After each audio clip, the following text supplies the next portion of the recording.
Hello? Hi everybody out there in the YouTube world. This is your teacher, Mr. Jose here, and I'm going to teach you a little bit about why World War I, yep, that's right, buddy, World War I, why that was such an interesting experience on the home front. Okay, let's begin. Now, ladies and gentlemen, like I said, at the start, when we joined World War I, remember, we spent the first 2-3 years trying to stay out of this thing. In April, suddenly, we are unprepared. Our soldiers don't exist. The little soldiers that are in the army and military are untrained, and so we have a draft.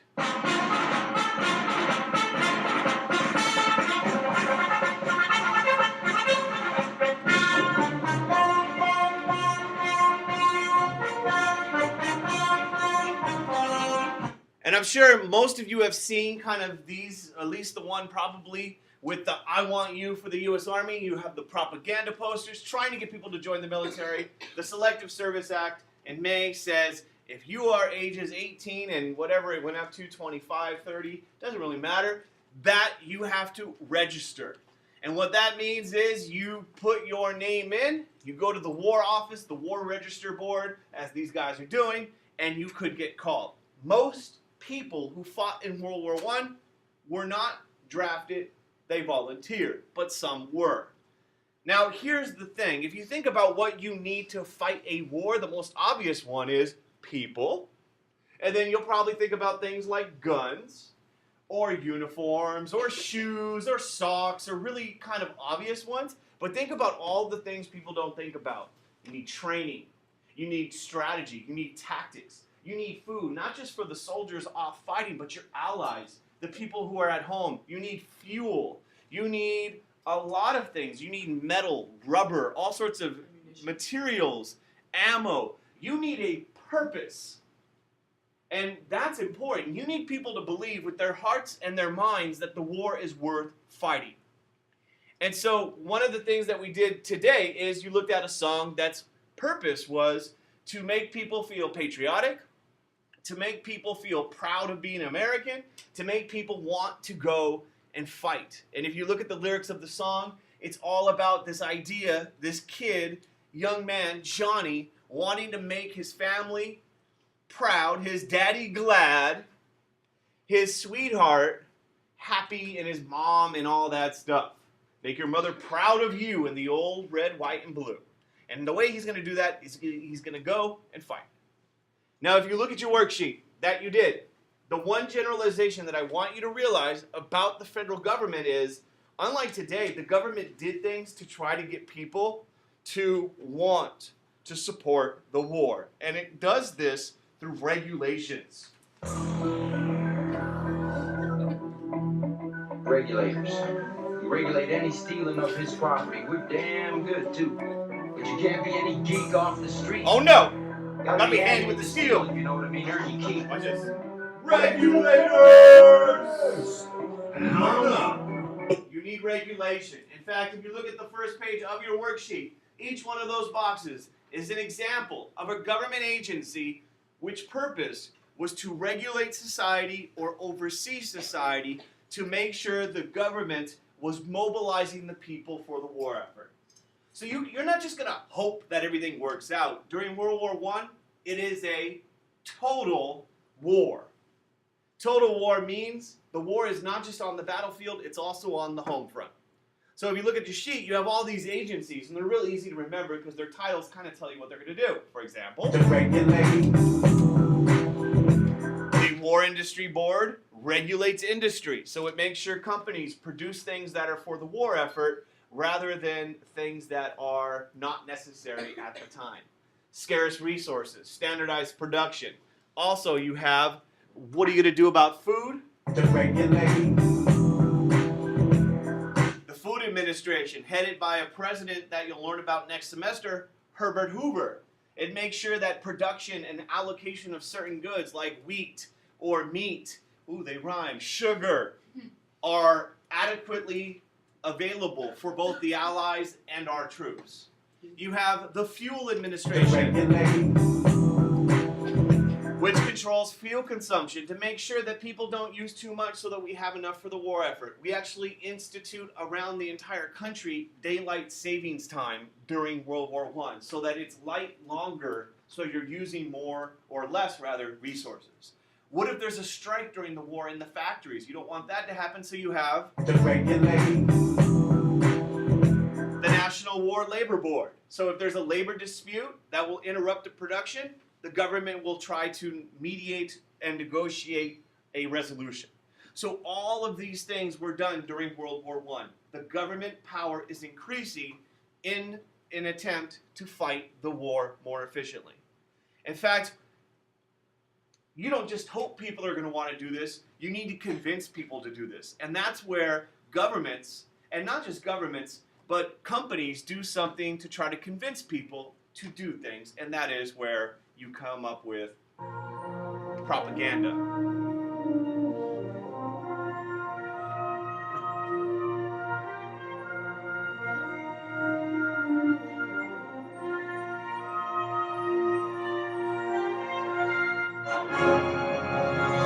And the whole purpose of that is to manipulate and form public opinion. You want people to say, you know what, I'm going to eat less sugar. I'm going to use less fuel. I'm not going to buy certain things that take up a lot of metal or steel so that it can go for the war effort.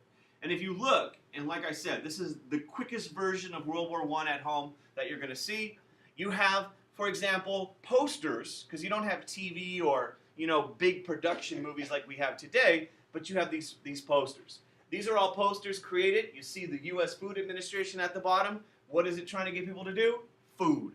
In fact, notice the symbolism there. You got the George Washington looking guy right in the middle. It just happens to be using patriotic images. You have this one, which is kind of, really kind of basic, but save sugar. I love this one. If you want to defeat the Kaiser, the leader of Germany is called the Kaiser. If you want to can the Kaiser, what could you do? Can food. Wow, isn't that clever? Right? You're going to can the Kaiser by canning your food, because by canning your food, you're saving food. Another one, very dramatic imagery. So there's all sorts of different techniques for propaganda. Here's one showing these dramatic images with the people starving, look like zombies trying to attack this family, and the children are just bony-armed looking for a scrap of food. Even children can help out in the war effort by planting gardens. So, all these are examples of the way people were mobilized during World War I to help out. My favorite poster, because it's so weird, is this one. What?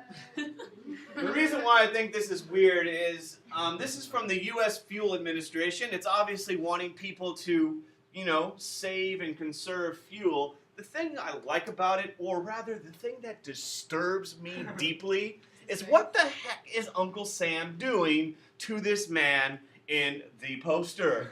He's either doing a number of things. I'll only say one because the other ones, I don't even want to think about. He's caressing his muscles. And look at the grin or the odd face he has on. What's going on here? I don't know, but I have to move on because it's making me feel weird. Real basic poster right there. U.S. Fuel Administration, save gas. It's a war necessity. So all of this is propaganda that is designed to get people to do things during World War I. You heard the song, we saw the song, the lyrics of the song, sing it at home when you're bored. They also do things. And that is promoting the war and making sure people don't resist the war, which we'll talk about in another lecture. And one of the things that's created is the Committee on Public Information, headed by George Creel. Committee on Public Information, the whole purpose of it was to make people support the war. And the way you do that is you produce things. Patriotic messages, ads, posters, news releases, silent films. To make people proud of the war. Make them want to go over there. So you have this being done. It's deliberate. It's planned. It's being done by the government. Now this is, of course, not without controversy, which we'll get into a little later. And once again, They produce a lot of posters. They want people to buy war bonds, liberty loans. I'll tell you what that is in just a moment. They want people to enlist in the military. And one of the ways you do that is you demonize the enemy. You make the Germans and the enemy seem so barbaric, so horrible, that you want to go and fight them.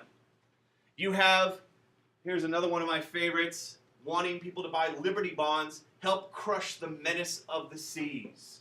Remember what was going on with German U-boats. So you want people to be angry. You want them to give money to the war effort. Kind of a boring one about, what is this about? Something, like if you have an owl, you eat an apple or something. I don't know. And you'll see in the video I'm going to show you in just a moment, you're going to have silent films. And in the silent films, the Huns, the derogatory term for the Germans, they were depicted as just really, really bad. And we needed to fight them. And you're going to get all sorts of reactions to this. In fact, Wilson said, it's not an army we must shape and train for war. It is a nation. It's not just the soldiers that you need to prepare. It's not just the guns. You need people to believe what the nation is going through is worth sacrificing for. This guy's kind of like the Brad Pitt of World War I. And I say that because he was an actor. He was famous. He was a handsome dude, Douglas Fairbanks. And you'll see him in this photo. You have tons of people waiting around, listening to him speak, and he's trying to get people to buy something. And what that thing is are bonds.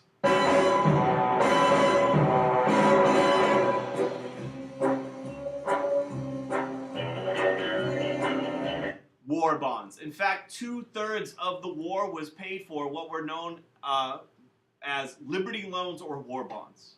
And basically it is citizens, individuals, it could be old ladies, kids, adults, whoever, giving money, loans to the government, and that money was going to go and help fight the war. And you got great propaganda posters showing that kind of dramatic, appealing to people to buy the war bond. Now what happens? On the back side of your worksheet, you read about that there was a lot of intolerance during World War I. If you were an immigrant, especially a German immigrant, if you were someone who had radical ideas, if you were someone who was against the war, you found that there was a heightened sense of paranoia.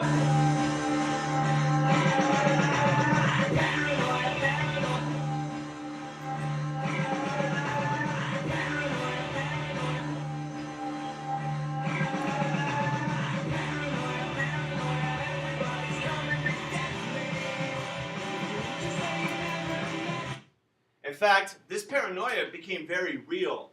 There were examples of German-born people lynched. One of them was Robert Prager. He was lynched by an angry mob because of his German background. In many towns and cities and schools, German language was no longer taught. Books were banned. Music was banned.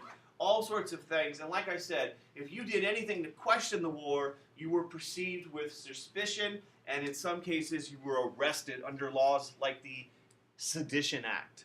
The Sedition Act actually made it illegal to speak out against the war.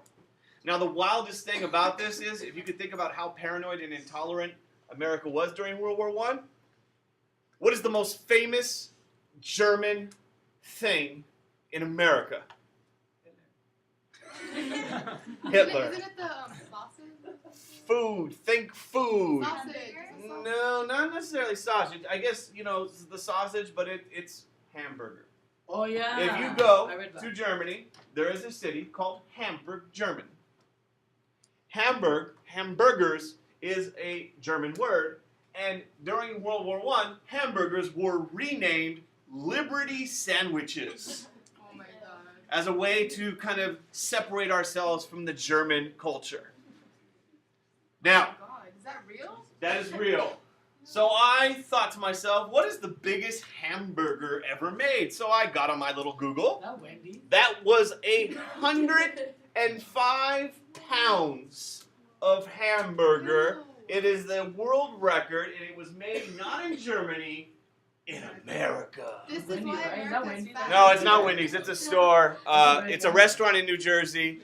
The guy's wearing the hat because I guess he's the king because he made it. To give you some perspective, Oh. that is the world record hamburger with 105 pounds. and there is one of the regular burgers at this restaurant. So if you're into the world of competitive eating, no one person ate this. That would be ridiculous and probably impossible, guaranteed impossible. I don't think any human being can eat 105 pounds of food, but there it is. Now, a couple other things, real quickly. Farmers actually did really well during World War I because they're growing food not just for the Americans, but also for the Allies.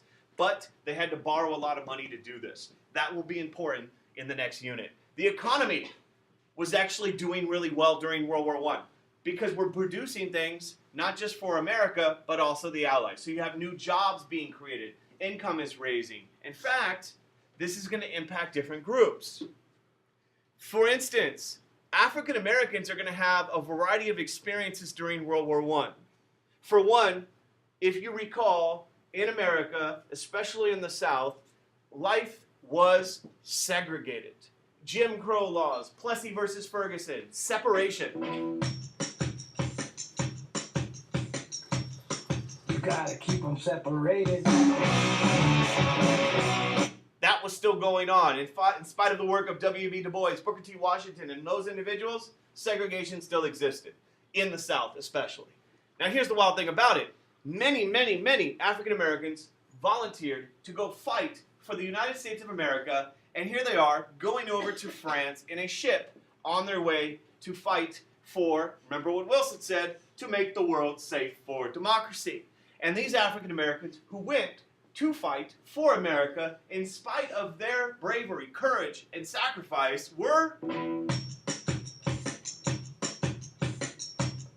You gotta keep them separated. forced to fight in segregated units. In fact, Americans, the military is going to be segregated even in World War II. It will end after World War II. Our militaries will no longer be segregated by race. So it's a wild thing to think about. But there were opportunities for African Americans. For one, to go fight and prove your bravery and courage and sacrifice for the country that was doing these things to an entire group of people. But the real opportunity came in the North. Because when World War I began, European immigration stops. And remember what immigrants were doing. They were working in factories.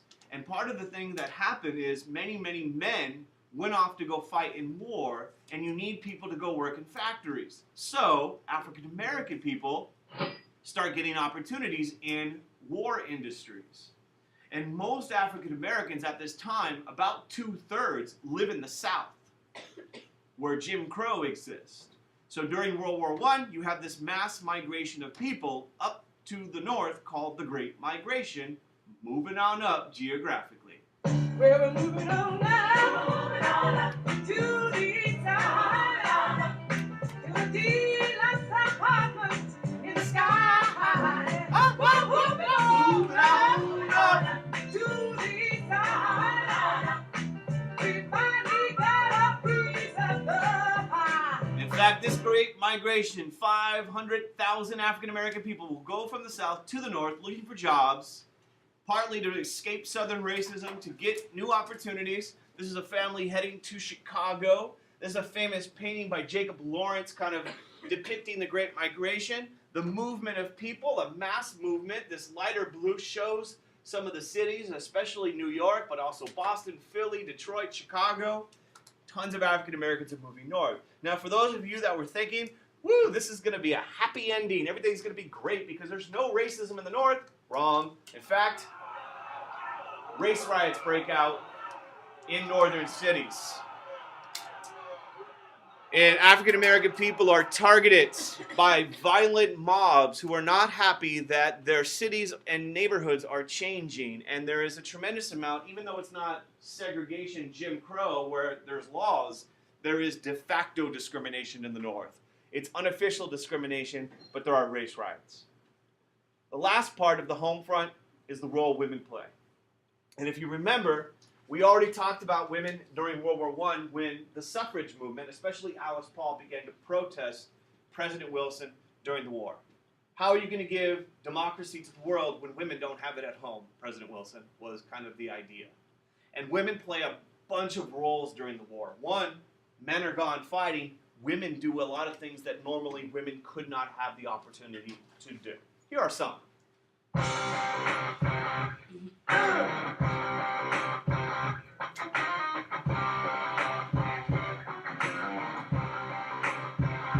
American woman, stay away from me. American woman. So all these different jobs, whether it be kind of jobs that typically were available for women, such as receptionists and nurses, working with groups like the Red Cross or the YMCA or the YWCA, the Young Women's Christian Association, or working in factories, doing jobs that typically were considered man's work, women do them, which is one of the reasons why it becomes hard for the nation to ignore the contributions of women.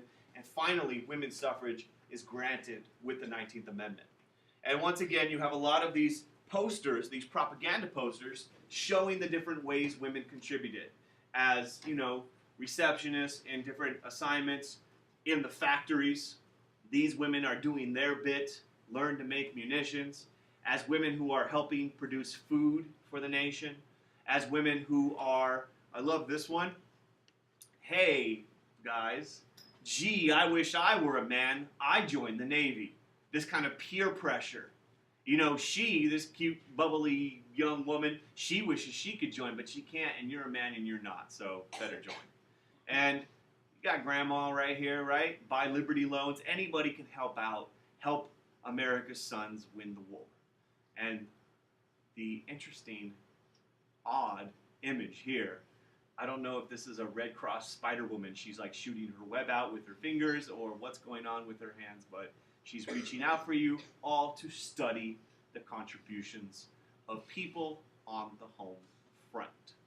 Study, study, study.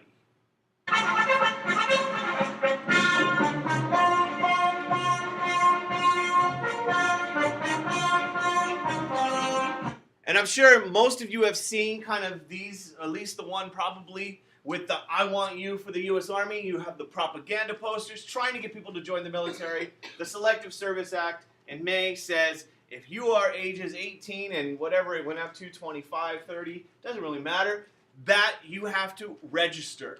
And what that means is you put your name in, you go to the War Office, the War Register Board, as these guys are doing, and you could get called. Most people who fought in World War I were not drafted, they volunteered, but some were. Now, here's the thing. If you think about what you need to fight a war, the most obvious one is people. And then you'll probably think about things like guns, or uniforms, or shoes, or socks, or really kind of obvious ones. But think about all the things people don't think about. You need training. You need strategy. You need tactics. You need food, not just for the soldiers off fighting, but your allies, the people who are at home. You need fuel. You need a lot of things. You need metal, rubber, all sorts of materials, ammo. You need a purpose. And that's important. You need people to believe with their hearts and their minds that the war is worth fighting. And so one of the things that we did today is you looked at a song that's purpose was to make people feel patriotic, to make people feel proud of being American, to make people want to go and fight. And if you look at the lyrics of the song, it's all about this idea, this kid, young man, Johnny, wanting to make his family proud, his daddy glad, his sweetheart happy, and his mom and all that stuff. Make your mother proud of you in the old red, white, and blue. And the way he's going to do that is he's going to go and fight.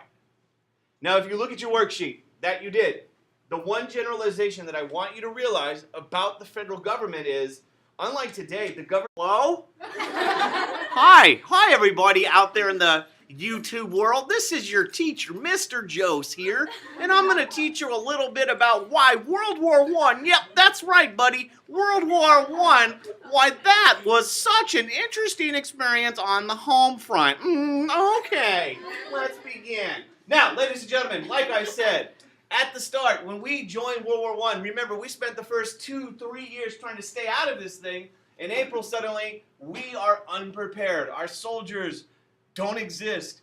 the little soldiers that are in the army and military are untrained, and so we have a draft. The government did things to try to get people to want to support the war, and it does this through regulations. Regulators. You regulate any stealing of his property. We're damn good, too. But you can't be any geek off the street. Oh no! Gotta be handy with the steel. If you know what I mean. Earn your keep. Watch this. Regulators! You need regulation. In fact, if you look at the first page of your worksheet, each one of those boxes is an example of a government agency which purpose was to regulate society or oversee society to make sure the government